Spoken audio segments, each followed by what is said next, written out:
Bonjour à tous et à tous, alors c'est Doudou, aujourd'hui donc une nouvelle review, celle que beaucoup de monde attend, le CZ Scorpion Evo 3 AA, donc fabriqué par ASG au Danemark, en étroite collaboration avec l'entreprise CZ, c'est pour ça qu'elle est si ressemblante à la vraie. Franchement, niveau extérieur, génial. Niveau extérieur, franchement, la seule différence qu'il y a entre la réplique et la vraie, c'est le chargeur, enfin l'aspect du chargeur. Sur celui-là, le chargeur est entièrement noir, alors que sur le vrai Scorpion, le chargeur est translucide, un peu comme le G36. Donc voilà, donc on va passer un peu à l'extérieur. Donc l'extérieur, déjà, la partie avant, celle-ci, et la partie arrière, celle-ci, viennent directement de l'usine CZ. Donc ça veut dire qu'ils auraient très bien pu être adaptés sur la vraie arme. Ensuite, on peut sur la réplique y voir le marquage, donc son nom, donc CZ Scorpion Evo 3 AA. Voilà. Ensuite, on a le calibre, donc 6 mm avec ASG, le petit logo ASG en dessous. Alors, je sais pas si vous voyez bien parce que c'est assez noir. Alors, sur noir, on n'y voit pas grand chose. Donc, je pense qu'on a fait le tour de l'extérieur. Il y a énormément de choses à dire. Le cache-flamme en plastique, qui m'a pas l'air très résistant. La crosse rabattable. Hop, donc rabattable comme ceci. Et bloquable, verrouillable. Voilà. En plus, après, elle est réglable sur 3 positions. Donc voilà. Tout ça, nickel. Voilà. À l'extérieur aussi, vous avez un grand rail au-dessus. Donc, il est nu. Il n'y a pas d'organe de visée de vendu avec.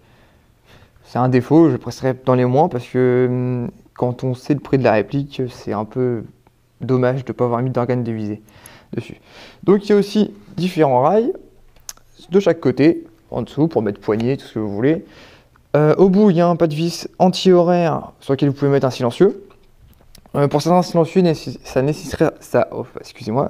Pour certains silencieux, un adaptateur sera nécessaire. Donc voilà. On va passer donc maintenant au contrôle. Donc les contrôles, c'est simple. Donc le sélecteur est des deux côtés. Je reviendrai un peu plus tard sur le sélecteur. Donc de chaque côté, comme je vous le disais, droite, gauche. Le rentrée du chargeur donc peut se faire de chaque côté aussi, ce qui rend la réplique totalement ambidextre. En ce qui concerne le bolt cache, donc je vous fais voir. Je suis droitier, avec ma main droite, avec ma main gauche, je viens pousser ça vers le bas et ça revient. Je suis gaucher, donc j'ai pas de chance, je suis gaucher. Là, ça tape dans le micro. Je veux rabattre le bolt cache avec mon index et voilà. Donc la réplique est totalement ambidextre sur ce coup-là, rien à dire. Donc on va revenir un peu sur le sélecteur. Donc le sélecteur, il a un peu le même problème que le G14. C'est-à-dire que vous avez 4 modes de tir sur un quart de tour. Donc ça le rend vraiment très hasardeux. J'irais même dire qu'il est encore plus hasardeux que celui du GG14. Donc quand même, malgré que comparé au GG, l'écran sont mieux marqués. Le GG, vous faites un écart et pas vous le sentez même pas. Là, ouais, si... Voilà, vous le sentez vraiment. Donc, les modes de tir représentés sur cette réplique sont le semi-automatique, le burst 3 coups et le full automatique. Voilà pour le sélecteur. Donc, on va passer au chargeur. Donc, le chargeur est en polymère, donc d'une capacité de 75 billes. Donc, c'est un mid-cap. Il est équipé d'un petit ergot, juste ici. Je ne sais pas si vous allez correctement le voir. Voilà. En fait, lorsqu'il n'y a plus de billes, ce petit ergot remonte. La gearbox détecte par un contact et s'arrête net. C'est-à-dire que quand votre chargeur est vide, vous aurez beau appuyer sur la détente, votre gearbox ne tournera pas dans le vide. C'est un avantage, ça rend un petit peu un côté un peu plus réaliste. C'est sympa. De plus, le chargeur, lorsque vous videz votre chargeur, que vous le retirez, aucune bille tombe. Toutes les billes sont prises. Donc si vous le chargez à 75, ce qui n'est pas conseillé, mais si vous le chargez à 75, vous tirez 75 billes, contrairement à un chargeur M4. Si vous en mettez 120, vous allez tirer en réalité que 117 ou 118 billes. Parce qu'il faut des billes pour faire la montée jusqu'au hop-up.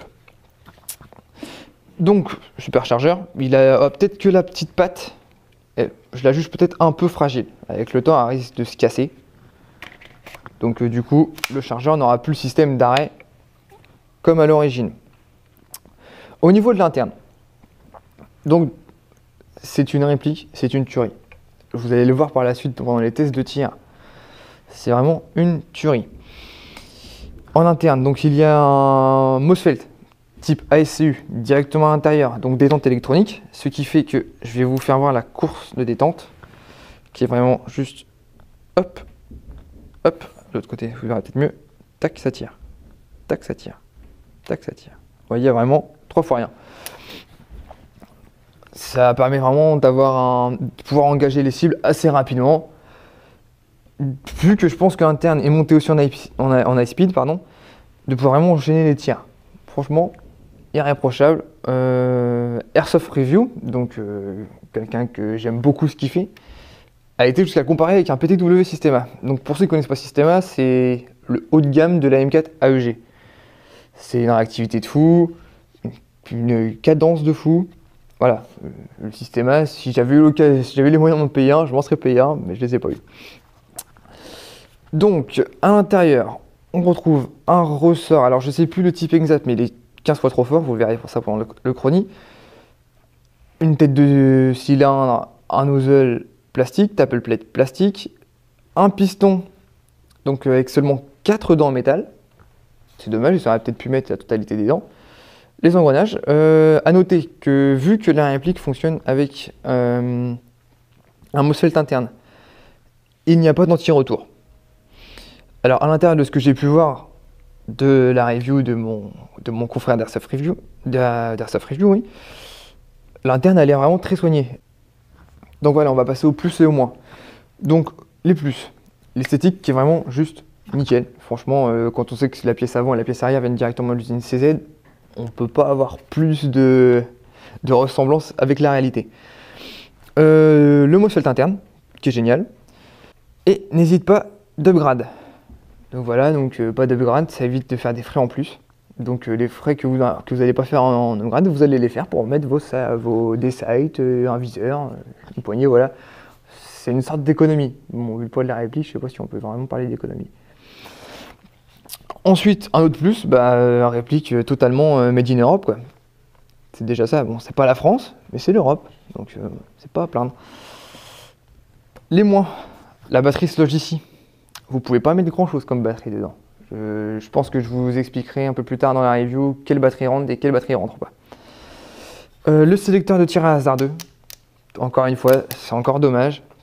Il faut vraiment que les concepteurs pensent à faire des sélecteurs de tir un peu moins hasardeux, surtout que maintenant on va avoir plus tendance à partir sur 3 modes de tir plus la sécurité.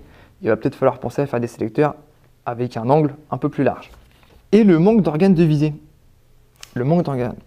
Donc cette réplique, bougez pas, je vous rappelle le prix, coûte 489 € ici à Camoufland. À ce prix-là, les organes de visée, enfin, ils sont où? Ils sont restés au Danemark? Ouais, je crois qu'ils sont restés au Danemark. Donc voilà, c'est dommage. Donc dans la suite de la review, là je vais vous faire, vu que c'est le nouveau format comme je vous ai décrit dans la dernière vidéo, je vais tirer avec et vous allez voir le fonctionnement de la réplique pendant le tir. Donc voilà, donc profitez bien de ce test de tir. Donc semi-automatique. Juste, je vous fais apprécier la sensibilité. Hop, ça part. Hop, ça part. Maintenant, on passe en burst. 3 coups. Et on finit en full auto. Hop. Donc pour un rechargement.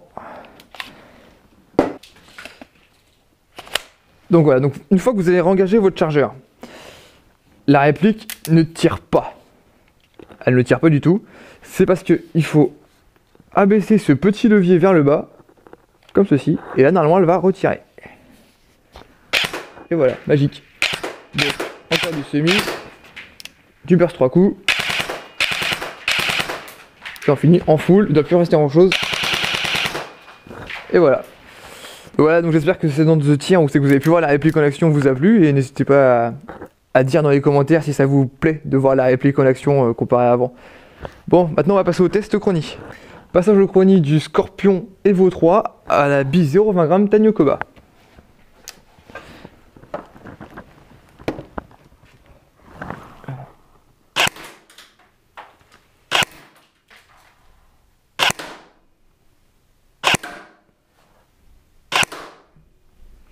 Donc ouais, une moyenne entre 415 et 420 fps, donc vraiment trop élevé pour un AEG. Donc le downgrade sera à faire, mais heureusement cette réplique est équipée d'un système de changement de ressort rapide. Il vous suffit juste de retirer cette petite partie ronde à l'arrière et votre ressort vient tout de suite. Vous avez juste à le retirer et le remplacer par un peu moins fort. Donc voilà, c'est fini pour ce test chrony, on va passer sur le test de tir 25 mètres. Donc voilà, test de tir à une distance de 25 mètres avec le Scorpion Evo 3 A1 à la bille 0,25 g Tanio Koba.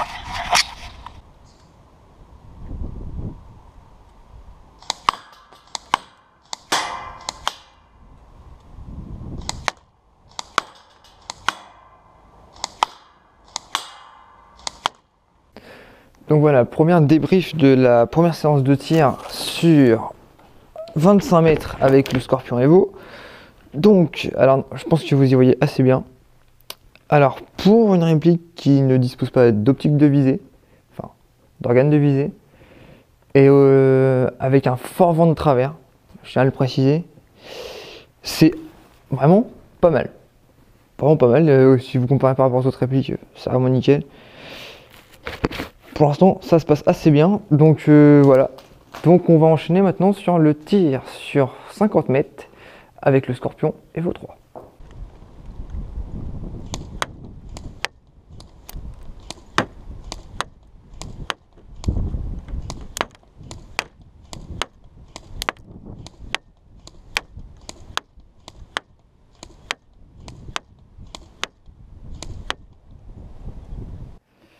Donc voilà, le test de tir sur 50 mètres a été effectué. Donc voici le résultat, parce que je pense pas que vous y voyez bien quand la caméra est devant. Donc c'est assez éparse. Bon, fallait s'y en douter quand on a vu déjà les résultats à 25 mètres. C'était pas folichon comparé à ce que j'attendais personnellement. Mais bon, je rappelle une nouvelle fois qu'il y a un fort vent de travers et que le Scorpion Evo, là, dans la configuration où j'ai testé, donc la configuration d'origine, il ne dispose pas d'organe de visée. Donc ça reste quand même assez pas mal, assez bien. Pour 50 mètres, déjà réussir à toucher la cible à 50 mètres avec un vent de travers, nickel. Et je précise aussi au niveau de la portée, 50 mètres c'était pas le maximum. Franchement, vous pouvez bien rajouter 10 voire 20. La bille partait vraiment tête droite, le hop-up fait vraiment très bien son boulot. Donc ouais, de portée vous pouvez facilement rajouter 10 voire 20 mètres. Et ça, sans mentir, je sais que certains vont dire mais c'est pas possible. Si, c'est possible. Franchement, il va beaucoup plus loin que ça. Donc voilà, maintenant on va passer à la petite interview. Donc voilà, dans la nouvelle formule, je vais interviewer une personne donc, qui possède le Scorpion Evo, donc qui a pu l'essayer en partie, ce qui n'est pas mon cas, et on va lui poser quelques questions sur l'utilisation du Scorpion Evo en partie, savoir ce qu'il donne en game. Donc voilà, aujourd'hui pour l'interview utilisateur, je reçois Rémi. Bonsoir. Qui va nous présenter le Scorpion Evo.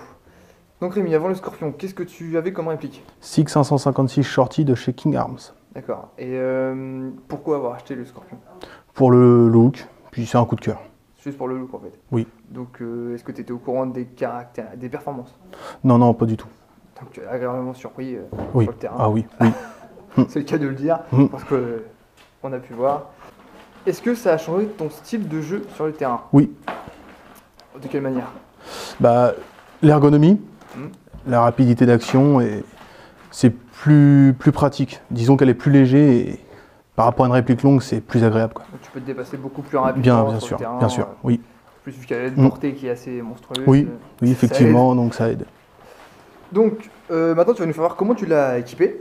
Bien sûr. Tu as la caméra, donc comment tu l'as équipé? Bien sûr, il n'y a pas de problème. Je l'ai équipé d'un AFG Mad Bull avec un adaptateur silencieux et son silencieux et une Red Dot de chez Strack System, point rouge. Donc voilà, donc tu l'as, Bien sûr. tout ce qu'il faut. Donc, je peux leur faire voir si vous avez le temps. Attends, tu permets? Mais vas-y, je t'en Voilà, prie. je vous fais voir d'un peu plus près. Donc la Red Dot Track System, l'AFG de chez Magpul, le silencieux de 6 cm, ça que tu dis? 6 cm. 6 cm. Et l'adaptateur qui va avec. Qui n'est pas fourni de base. Parce qu'il faut un adaptateur pour certains types de silencieux. Mm.